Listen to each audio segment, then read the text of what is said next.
فأنا ناصح لإخواني بالصدع بالحق تبيض وجوههم. السكوت في مسألة الحزبية يضرها، فاصدع بما تؤمر وأعرض عن المشركين. سلامي على دماج ورجالها والشيخ يحيى ودار العلم يا سعد بانيها. بسم الله الرحمن الرحيم. الحمد لله رب العالمين والصلاة والسلام على المبعوث رحمة للعالمين وعلى آله وأصحابه ومن تبعهم بإحسان إلى يوم الدين. Amma ba'd. Pertemuan yang lalu, ikhwani fillah, kita telah masuk pada bab pertama dalam muqaddimah berhubungan dengan masalah apa, Ismail? Bab pertama ini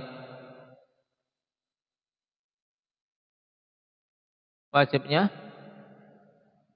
mengambil periwayatan dari seorang yang terpercaya. Nah, mengambil riwayat dari thiqat dan meninggalkan riwayat dari para pendusta. Nah,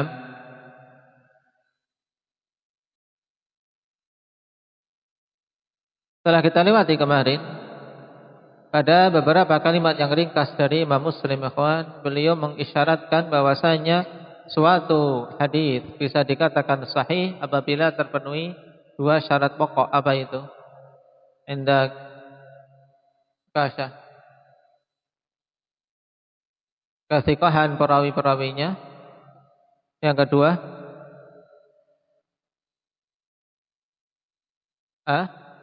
keistiqomahan matan. Ya, matannya lurus, matanya tidak menyelisihi. Baik.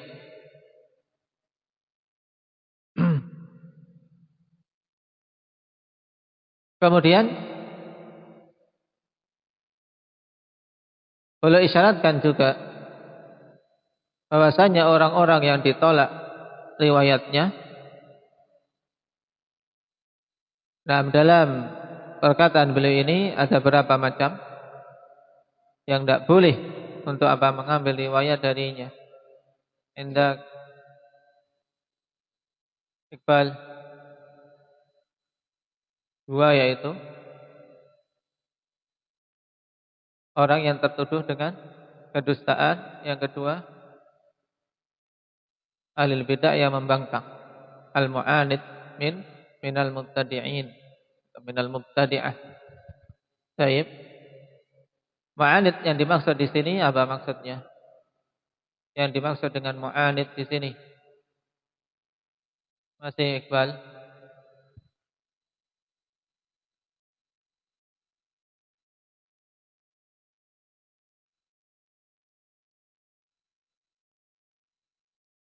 Yang bagaimana mu'anid?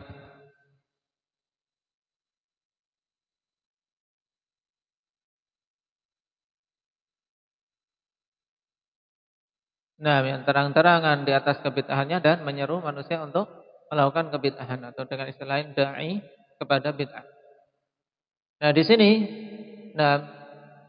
kita bahas pada pertemuan yang lalu, ikhwan, tentang hukum periwayatan dari ahli bid'ah. Dan terjadi khilaf kuat di kalangan para imam. Tapi kesimpulan tentang masalah ini bagaimana hukum periwayatan dari ahli bid'ah? Indak Rifki.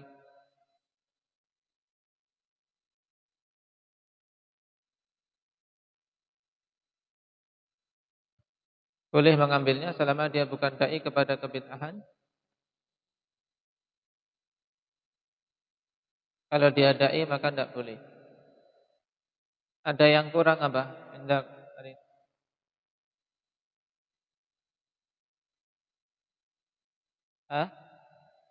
Nah, intinya karena riwayat itu bergantung pada apa? Pada kejujuran, pada sidq. Nah, makanya ketika diketahui perawi ini adalah jujur, ya, sidq pada apa yang dikhabarkan, nah, dan memang benar dalam periwayatan, maka diterima khabarnya. Baik. Seperti misalnya para imam mengambil riwayat dari seorang khariji, seorang khawarij. Siapa? Imran Ibn Hittan. Karena dia dikenal jujur. Bahkan memang orang khawarij berlebih-lebihan dalam masalah ini, ya tidak? Tidak berani dusta. Nah, cuman harus kita bedakan. Nah, hal ini berhubungan dengan masalah periwayatan. Adapun pada zaman sekarang, ikhwan, berhubungan dengan masalah mengambil ilmu dari ahli bid'ah. Nah, kita tidak butuh. Nah, tidak butuh secara mutlak. Nah, kenapa? Karena apa-apa yang ada pada ahli sunnah sudah cukup. Nah, berbeda dengan masa-masa saat itu ketika khawatir. Nah, ketika ada suatu riwayat tidak diambil, maka khawatir ada hadis Nabi sallallahu alaihi wasallam yang kemudian tidak sampai kepada umat. Maka dikedepankan maslahah tersebut daripada kemandaratan mengambil riwayat dari mubtadi'ah. Jadi sekarang kita lanjutkan. Setelah Imam Muslim rahimahullahu taala menyebutkan beberapa dalil bahwasanya dalam masalah periwayatan seorang hendaknya betul-betul mengambil dari apa? Dari orang-orang yang dikenal kelurusan dalam periwayatan dan bukan pendusta, serta bukan ahli bidah yang mu'anid. Di antara dalil pokok dalam masalah ini apa? Hendak Abah Muhammad.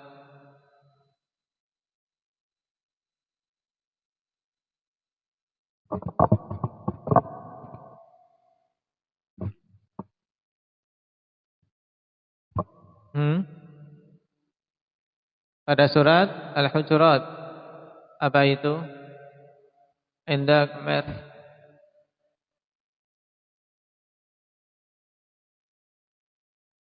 Naam, ya ayyuhalladzina amanu in ja'akum fasiqun binaba'in fatabayyanu. Perintah untuk tabayyun. Naam, apabila datang seorang fasik membawa kabar. Ayat yang lain apa? Indah Aba Zaid.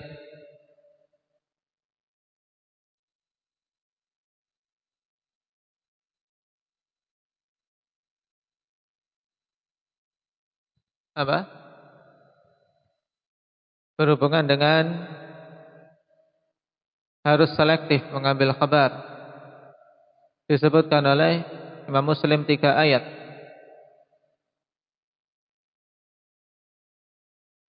Belum? Baru 1 ayat? Baik. Kita lanjutkan berarti. Berhubungan dengan ayat di surat Al-Hujurat, ini dalil pokok. Nah, yang zahir untuk seseorang melakukan tasabbut ketika datang seorang fasik membawa kabar. Kemudian waqala jalla sana'u mimman tardawna minasy syuhada. Dari orang-orang yang kalian ridhai dari kalangan para saksi. Baik. Nah, syibhu jumlah ini, ikhwan. Mimman tardawna minasy syuhada ini fi mahalli raf'in sebagai sifat untuk apa? Rajulin wa mar'atain. Farajulu wa mar'atani mimman tardawna minasy syuhada. Ya. Satu orang laki-laki dan 2 wanita dari mereka-mereka yang kalian ridai untuk menjadi saksi. Nah, baik. Menunjukkan bahwasanya saksi ya dalam masalah syahadah dipersyaratkan mereka orang-orang yang jalan hidupnya apa? Marli, ya. Yaitu jalan hidup yang lurus, bukan mereka para pendusta atau orang-orang pelaku-pelaku kebid'ahan. Orang-orang yang dikenal jujur. Ayat yang ketiga, wa qala azza wa jalla wa asyhidu dzawai adlim minkum. Dan persaksikanlah kepada 2 orang yang memiliki keadilan di antara kalian. Dzawai. Nah, muthanna yang diidhafahkan. Baik. Allah Subhanahu wa taala perintahkan ketika mau mempersaksikan tentang permasalahan apa? Permasalahan raja'ah, permasalahan rujuknya seorang laki-laki dari talaknya. Untuk apa? Dipersaksikan kepada kedua orang yang apa? Dua orang yang adil. Baik. Wa ashidu dzawai adlim minkum. Nah, ayat-ayat ini akhwan berhubungan dengan permasalahan syahadah dan sebagiannya dalam riwayah. Imam Muslim rahimahullahu taala berdalil bahwasanya mengambil riwayat harus dari orang-orang yang dikenal sidqnya, dikenal adalahnya, dan kalau datang dari orang yang fasik harus tabayyun. Dengan apa? Dengan ayat-ayat tentang masalah syahadah. Karena memang antara syahadah dan riwayah ada hubungan erat, ikhwan. Ada hubungan erat. Baik. Makanya Imam Muslim rahimahullahu taala setelahnya memberikan penjelasan, fadalla bima dzakarna min hadhihi al-ay anna khabar al-fasiqi saqitun ghairu maqbul. Maka dengan apa-apa yang telah kami sebutkan dari ayat-ayat menunjukkan bahwasanya khabarnya seorang fasik itu sakit. Ya, khabarnya apa? Gugur, tidak diterima. Sakitun, jatuh. Ya, tidak diangkat khabarnya. Ghairu maqbul, tidak diterima. Wa anna syahadata ghairil adli mardudah, dan juga menunjukkan bahwasanya persaksian selain orang yang memiliki keadilan, memiliki adalah, itu apa? Tertolak. Makanya dipersyaratkan wa asyidu dzawai adlim minkum. Juga apa? Mimman tardawna minasyuhada. Wal khabaru wa in faraka ma'nahu ma'na syahadati fi ba'dil wujuh faqad yajtami'ani fi a'dhami ma'anihima. Dan khabar walaupun berbeda, ya, maknanya dengan makna syahadah, makna saksi pada sebagian sisi, tapi apa? Keduanya telah bergabung pada mayoritas makna-makna dari keduanya. Maksudnya apa? Beliau ingin memberikan tanbih bahwasanya antara khabar dan syahadah ini dua perkara yang memang pada sebagian perkara berbeda, tapi pada mayoritas perkaranya sama. Paham? Mayoritas hukum berhubungan dengan keduanya, khabar dan syahadah. Idh kana khabarul fasiki ghaira maqbulin inda ahli ilmi kama anna syahadatahu mardudatun inda jami'ihim. Ini yang ingin diambil oleh Imam Muslim. Sisi kesamaannya bahwasanya sama-sama dalam masalah khabar dan masalah saksi, ya, persaksian itu harus diambil dari apa? Orang yang terpercaya. Paham? Jadi berarti dalam masalah ini boleh berdalil dengan dalil-dalil tentang saksi. Paham? Sebab khabar seorang fasik tidak diterima di sisi ahli ilm, sebagaimana persaksian seorang yang fasik ditolak di sisi keseluruhan ahli ilmi. Naam.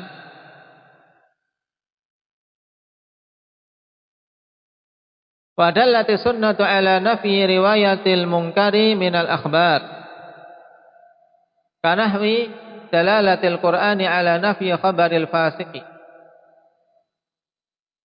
Dan sunnah telah menunjukkan tentang apa? Peniadaan riwayat mungkar, ya, dari riwayat-riwayat yang ada, seperti penunjukan Al-Qur'an untuk apa? Menolak kabar dari seorang yang fasik.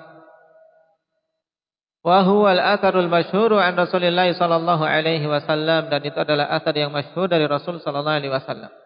Man haddatsa anni bi haditsin yura annahu kadhibun fa huwa ahadul kadhibin. ada dua cara ikhwanifillah pengharokatan pada sebagian riwayat.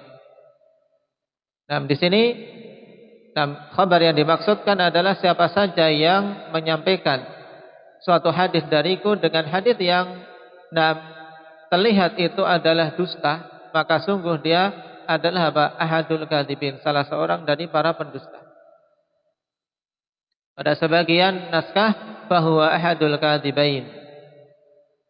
Nah, yaitu salah satu dari dua pendusta, tapi dengan bentuk jamak mudzakkar salim itu lebih jelas.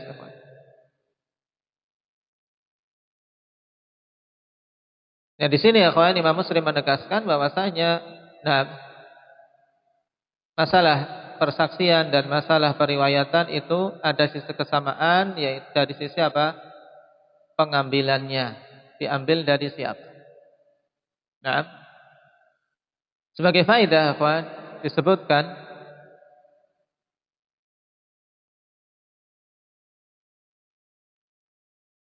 oleh Qadhi Iyad dalam syarahnya, beliau mengatakan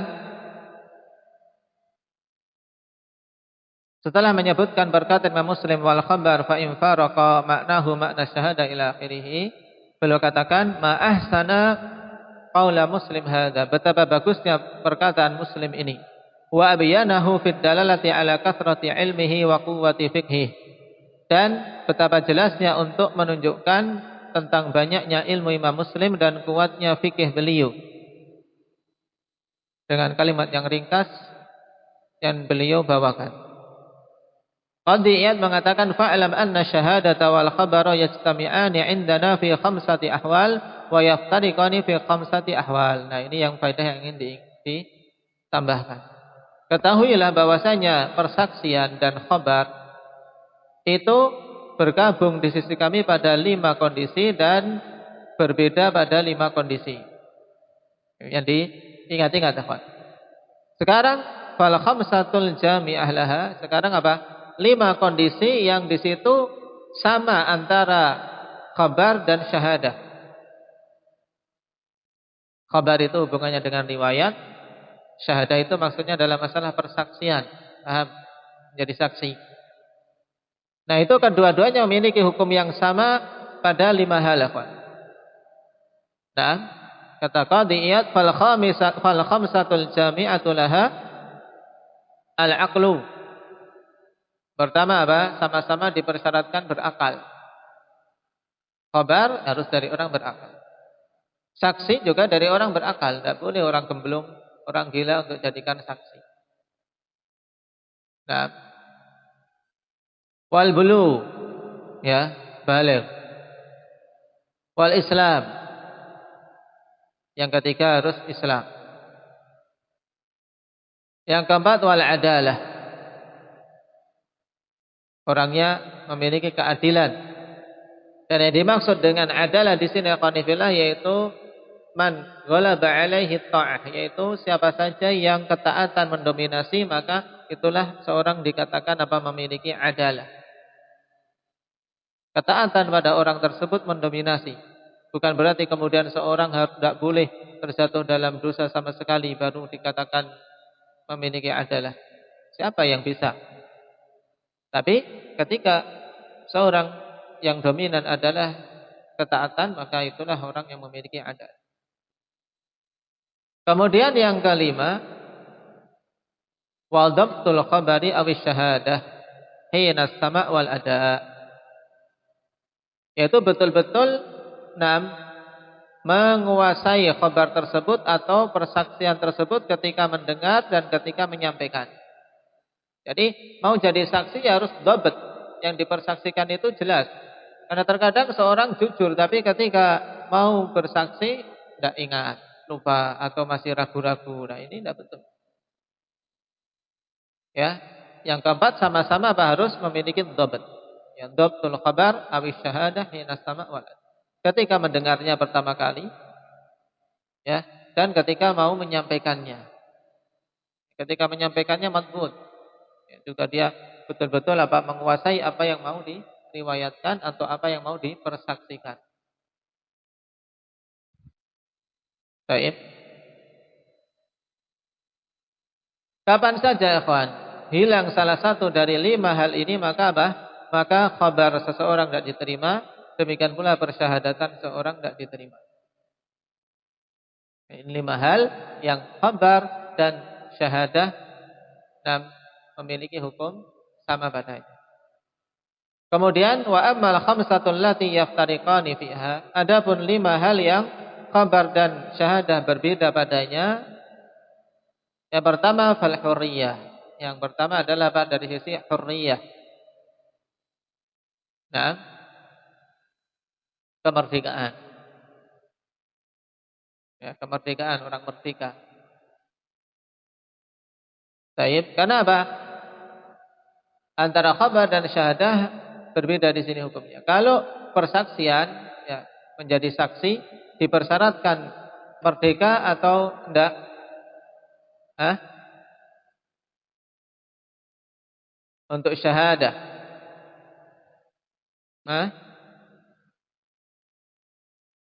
Syahadah dipersyaratkan orang yang merdeka. Nah, orang yang merdeka, karena kalau budak, dia cenderung namanya budak, dia akan harta milik milik tuannya. Paham? Harta milik tuannya. Maka sangat diduga, ya kuat bahwasanya dia akan membela tuannya. Nah, dan budak ya, banyak bisa dibeli, tubuhnya aja bisa dibeli. Nah, dia ibarat barang, apalagi persaksiannya. Maka dipersyaratkan hurriyah. Sedangkan khabar tidak. Kemudian yang kedua wadzukurah, ya, dipersyaratkan kelelakian. Nah, harus dibedakan antara laki-laki dan perempuan dalam masalah masalah syahadah. Dalam saksi, asalnya persyahadatan seorang laki-laki seimbang dengan 2 orang perempuan. Bahkan pada beberapa kondisi, ikhwan, persaksian perempuan tidak diterima sama sekali pada masalah tersebut. Baik. Pada masalah tersebut.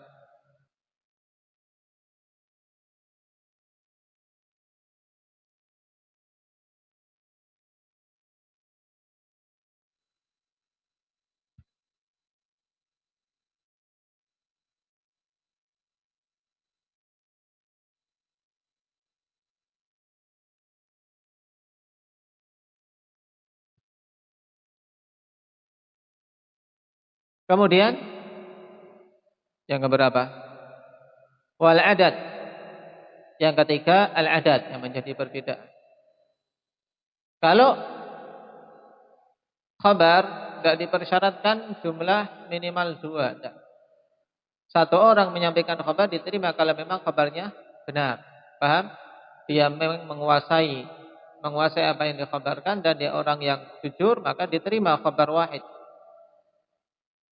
Nah, kalau seandainya khabar dari satu orang tidak diterima, tentunya tidak akan gugur. Tidak akan gugur hujjah dengan diutusnya seorang rasul. Paham? Allah mengutus pada setiap umat satu orang rasul. Ini khabar wahid. Nah, berarti harus yang diutus minimal 2 misalnya atau 3 kalau seandainya mengikuti mazhab Mu'tazilah. Khabar wahid, khabar ahad tidak diterima. Ini untuk khabar satu orang saja cukup kalau memang dia jujur. Berbeda dengan syahadah, persaksian. Kalau persaksian ini ada beberapa jumlah tertentu. Misalnya dalam persaksian secara umum, ya. Misalnya dalam pernikahan, saksinya berapa? 2, ya kan? Saksinya 2. Atau dalam hal yang lain yang dipersyaratkan 4, misalnya masalah perzinaan. Bersaksi melihat seorang berzina. Ini minimal 4 orang yang bersaksi. Kalau kurang dari 4, maka 3 orang kok bersaksi, maka dicambuk 80 kali. Tadi misalnya berangkat sudah, yuk kita bersaksi 4 orang sudah sepakat. sampai di pengadilan, nah yang satu mundur. Saya tidak berani.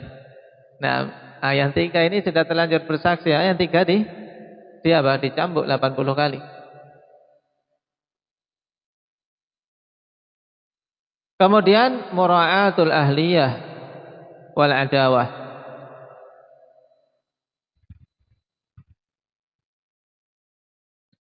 Yang keempat mura'atul ahliyah, yaitu memperhatikan dari sisi keahlian. Dari sisi keahlian. Memang dia pantas tidak bersaksi dalam masalah itu. Karena apa? Ya saksi mempersaksikan sesuatu yang memang dia menguasai masalah itu, paham? Makanya dalam banyak pengadilan ikhwan didatangkan saksi ahli. Saksi ahli dalam masalah tersebut, ya. Nah, ini pentingnya dalam masalah persaksian memperhatikan ahliyah, ya, kemampuan, keahlian. Baik. Berbeda dengan khabar. Khabar yang penting jujur. Walaupun tidak paham, ikhwan. Walaupun tidak paham, tapi kalau dia mampu menyampaikan sebagaimana yang dia dengar persis, maka diterima khabarnya, paham? Nah, yang penting dalam masalah khabar dia dhabt, menguasai betul apa yang dikhabarkan dari sisi tunaikan sebagaimana dia dengar. Misalnya seorang menyampaikan khabar, tadi saya mendengar, ada tsunami misalnya, ada tsunami di Aceh. Nah, padahal dia tidak tahu tsunami itu apa, dikiranya mungkin makanan atau apa. Tapi dia yang penting tadi dengar berita ada tsunami di Aceh, dia sampaikan. Nah, dan menyampaikan sesuai dengan berita, maka diterima tidak? Diterima. Berbeda dengan bersaksi, persaksian. Ya, persaksian ya betul-betul hendaknya diperhatikan dari sisi ahliyah, dari sisi keahlian, ya, dari sisi keahlian. Kemudian wal adawah, diperhatikan ada tidak permusuhan antara orang tersebut dengan yang bersaksi. Kalau diduga ada permusuhan, maka persaksiannya tidak diterima secara mutlak. Dalam artian tidak diterima 100%, karena khawatir nanti dia bersaksi dengan persaksian yang palsu. Sehingga seorang hakim ketika menerima persaksian seperti ini memperhatikan ada tidak permusuhan antara dia dengan yang dipersaksikan.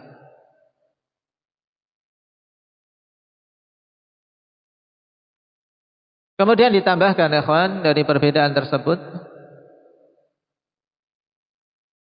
Nah, berarti yang keenam, yajuzu akhdhul hujrah ala riwayah bi khilafi ada'i syahadah. Nah, boleh untuk mengambil bayaran dari suatu riwayat. Meriwayatkan, ikhwan, sesuatu boleh mengambil bayaran. Walaupun tentunya seseorang akan lebih utama seandainya tidak mengambil bayaran sedikit pun. Tapi kalau seandainya mengambil bayaran boleh, tidak berdosa. Berbeda dengan syahadah, dengan saksi. Kalau saksi itu tidak boleh mengambil bayaran. Nah, kalau mau bersaksi, ya bersaksi tidak boleh mengambil bayaran. Sudah bersaksi, tak saya kasih 1 juta besok. Ini datang kecaman keras, ancaman di dalam hadits Nabi sallallahu alaihi wasallam dalam masalah tersebut. Nah, kecuali apabila butuh untuk biaya kendaraan, ini boleh. Saya mau bersaksi tapi saya tidak punya kendaraan, biaya ke pengadilan ya ditanggung siapa, misalnya orang jauh misalnya. Pengadilannya di Jawa misalnya, orangnya sudah di Sulawesi, disuruh bersaksi. Saya siap bersaksi, cuman kalau suruh berangkat sendiri ya tidak punya duit. Ya, minta untuk uang untuk untuk perjalanan, ini diperbolehkan. Tapi kalau untuk gaji, untuk bayaran atas saksi yang dia ungkapkan, ini haram.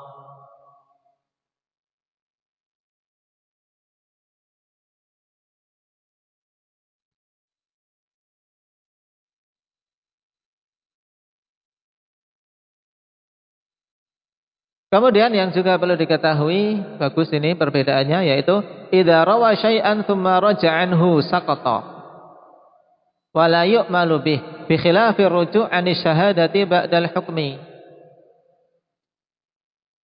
Ya. Apabila seseorang meriwayatkan sesuatu kemudian rujuk, aku enggak jadi itu, riwayat itu enggak jadi. Nah, saya rujuk dari riwayat tersebut. Ini apa? Maka jatuh, ikhwan. Tidak diriwayatkan lagi darinya. Dan tidak diamalkan periwayatan tersebut. Paham? Misalnya tadi aku meriwayatkan, oh sudah saya tarik, tidak jadi. Nah, karena mungkin dia ragu kah? Atau karena mungkin belum betul-betul dicek, akhirnya dia tarik lagi. Ini boleh. Berbeda dengan syahadah. Kalau saksi sudah dia ungkapkan, ikhwan, ya, setelah ditetapkan hukum tidak boleh ditarik lagi. Naam. Baik, bi khilafi ruju' ani syahadah ba'dal hukmi. Kalau rujuk dari suatu persaksian setelah hukum ditetapkan ini tidak boleh. Ya, kalau kamu sudah bersaksi, hukum sudah ditetapkan, baru kemudian tidak jadilah. Kasihan teman orang itu. Akhirnya rujuk. Nah, ketika ditetapkan hukum misalnya. Nah, ini tidak boleh dalam permasalahan persaksian.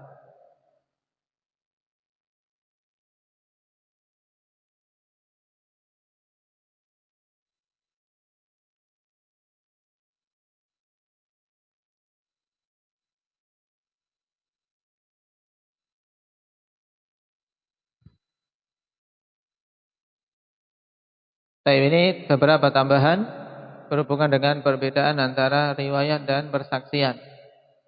Tapi yang pokok 5 yang disebutkan qadhiyah tadi, dan masih ada beberapa hal, tapi insyaallah itu cukup untuk diilmui. Baik. Adapun hadis yang dibawakan oleh Imam Muslim rahimahullahu taala insyaallah kita ambil pada pertemuan yang akan datang. Naktai bihadza subhanakallahumma wa bihamdika.